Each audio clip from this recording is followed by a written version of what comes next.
Losing a parent is probably one of the first specific fears that many children experience. And when this fear becomes reality, not only are the children thrown off track, but the surviving parent also faces a huge challenge. How do you process the loss of your own partner and at the same time explain to your children that mom or dad is no longer there?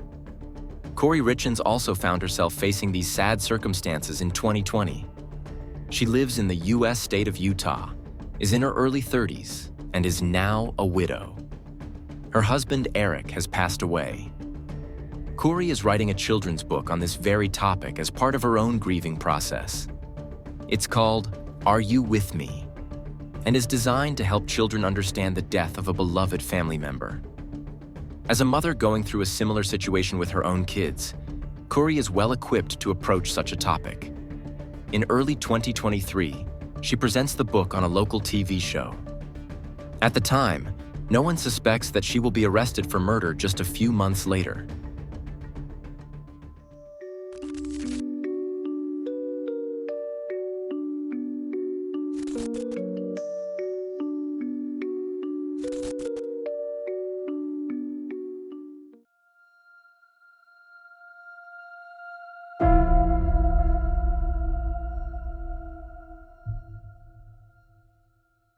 Eric Richins was born in Utah in May 1982. He grew up on a farm there with his parents and younger siblings, with hay bales, cattle, tractors, and everything that goes with it. Even as a child, Eric helped his father on the farm, taking care of the animals and tending the fields. He helped out regularly until he graduated from high school. After that, he studied at the University of Utah and completed a 2-year mission for the Mormon Church, which took him to Mexico City. He used his stay to learn Spanish, but in the end, he was drawn back to his home state of Utah. Eric met a woman and got married. However, the relationship broke down. Shortly after the divorce, Eric met a woman who would change his life. Her name is Kouri, and the two fall in love at first sight. After 4 years together, Eric and Kouri marry in June 2013. And in this second marriage, Eric finally gets what he has always wanted: his own family. Eric and Kouri have 3 sons together over the years. Eric runs his own company. Kouri is a self-employed real estate agent. They seem to have it all: a healthy family, great wealth, and the freedom to live their lives as they please. In 2020, they are planning a big family vacation in Greece. The time is actually going very well, but Eric gets sick during the trip. After having a drink with his wife, he feels quite nauseous and has to vomit several times. When he later tells his sister about it, he almost casually mentions that Kouri probably tried to poison him. We have no way of knowing whether this was meant as a joke or at least half serious. But 2 years later, Eric's sister will still remember it. It is one of the last memories she has of her brother.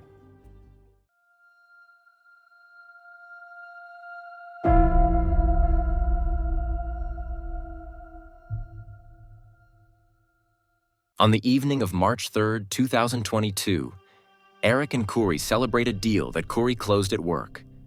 She closed the sale of a house from her portfolio. The two toast together at around 9 p.m.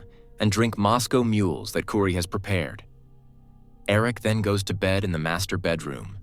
Kouri sleeps in the children's room of one of the sons. The boy has trouble falling asleep and suffers from nightmares. Early in the morning, around 3 a.m. on March 4th, Kouri wakes up. Since her son is sleeping peacefully, she sneaks out of the children's room and goes to her and Eric's bedroom. Eric is slumped at the end of the bed. At 3:21 a.m., Kouri calls the emergency doctor. She needs help urgently. Her husband has no pulse and is no longer breathing. She follows the instructions for resuscitation attempts from the emergency call center. But neither she nor the quickly arriving paramedics can do anything for Eric Richins. He died at the age of just 39 years. Initially, it is assumed that Eric must have died of an aneurysm. It is the most plausible explanation for the sudden death of the actually very healthy man. Of course, the body goes to the coroner anyway. And at the autopsy, something surprising is found. Eric's cause of death is an overdose of fentanyl. This is an opioid that is increasingly becoming a problem, especially in the United States, and claims many lives every year. The coroner states that the amount of fentanyl in Eric's body was about 5 times the lethal dose. The only thing they can determine is that the fentanyl was taken orally. This revelation comes as a shock to Eric's family and friends.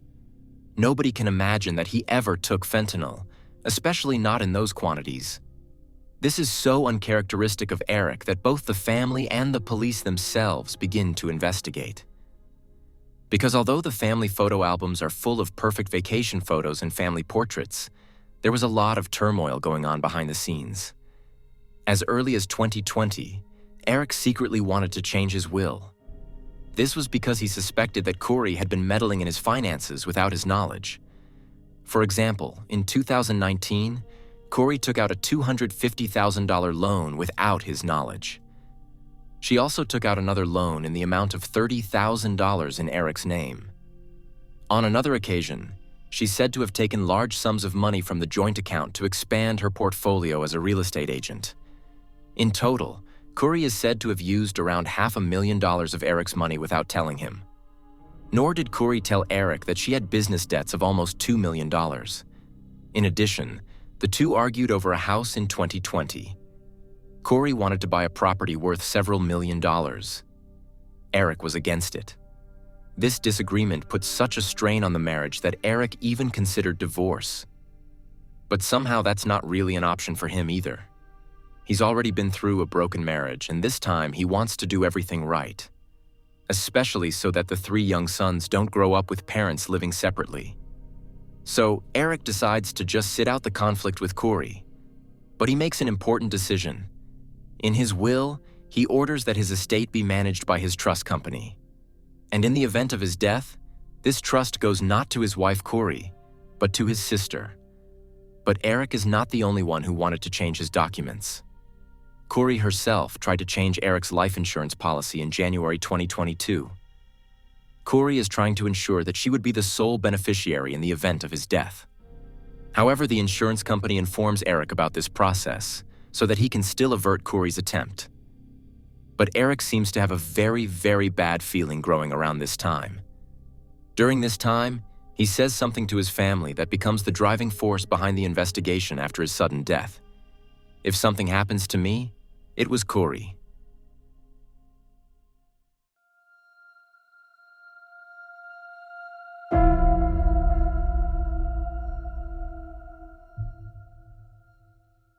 Of course, the police also find out everything I have just told you. The investigations are laborious and detailed, but there is more and more evidence that Kouri is in a rather bad light. Shortly after Eric's death, she is said to have behaved very strangely towards his family. On March 5, 2022, Kouri is said to have thrown a party, even though she had only lost her husband and the father of her children the day before. On March 6th, Kouri is said to have wanted to go to one of Eric's safes, which contained a 6-figure sum in cash. Eric's sister was there and tried to stop her. After all, she is the executor of Eric's estate by will. Kouri then freaked out and hit Eric's sister several times. Things don't look good for Kouri Richins in other ways either. Before Eric's death, Kouri Googled the following things, among others. Can the FBI find deleted messages? What is a lethal dose of fentanyl? Well, Eric died of a fentanyl overdose. While Kouri may not have suspected that the police were investigating her, she published her children's book. She wrote it together with her 3 sons to come to terms with the death of Eric and to explain that he will always be with the children in some way, even though he has already passed away. In the book, Eric is portrayed as an angel watching over his children as they grow up. Just a few weeks after the book's release, the handcuffs click. More than a year after Eric's death, investigators have gathered enough evidence to arrest his wife, Kouri.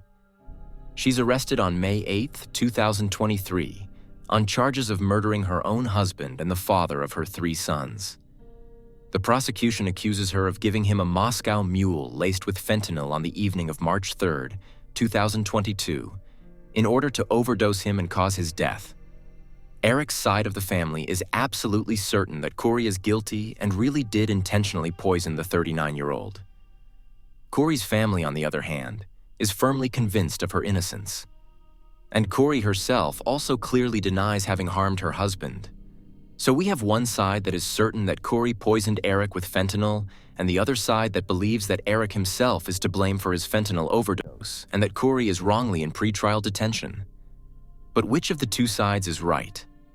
According to Kouri's family, it is mainly Eric's drug history, or what they call it. For example, Eric ate a THC gummy every day before going to bed. He also took painkillers from time to time and even asked his in-laws for them. Kouri's family sees this as a sign that Eric definitely had an affinity for drugs.